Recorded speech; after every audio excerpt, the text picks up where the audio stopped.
The chickens that never hatched.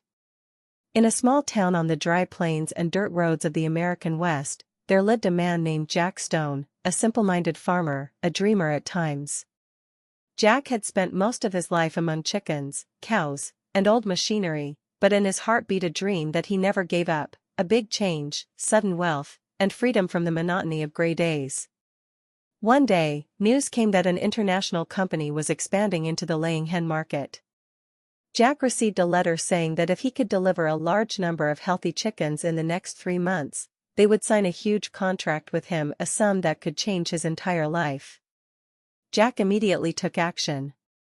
He took his savings from years of study, and with it he bought rare eggs of a particular breed, large, white eggs with a gold band around them. He ordered digital incubators and built a small laboratory in his wooden shed. Every day he adjusted the temperature of the machines, made growth charts, and even spoke to the eggs with his walking stick, as if they could hear him. "Jack, are you sure?" the neighbors would ask in surprise. "I counted my chickens, and my future is bright," he would just smile and say. In his mind's eye, a red sports car was parked in front of his house. He was signing the contract at a corporate event in a black jacket, cameras flashing. He had even chosen a name for his future brand, Golden Hatch Farms. But nature always has its own plans.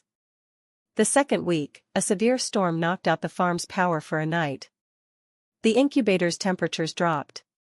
Jack was worried, but he turned the machines back on and reassured himself, it was just one night. Everything will be fine. The third week, a few eggs cracked. Jack hoped that this might be a sign of birth. But nothing came out. The fourth week, a foul smell filled the barn. One by one, the eggs were rotting. The company's technician came, tests were done, and finally a new letter arrived: contract cancelled. Jack sat on his wooden porch. The sun was sinking below the horizon, the color slowly fading.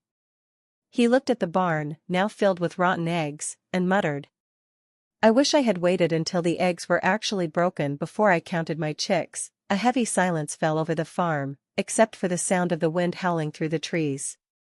It was as if the earth itself was ashamed of his failed dream. He closed his notebook, left his unbacked checks in the desk drawer, and for the first time thought that perhaps dreams should have a time limit. His old chickens were picking grain in a corner of the yard, oblivious to the noise of failure. And Jack, with a sad but calm look, said, "Perhaps it's time for me to start over again, but this time, with the right count. Don't forget to like and subscribe."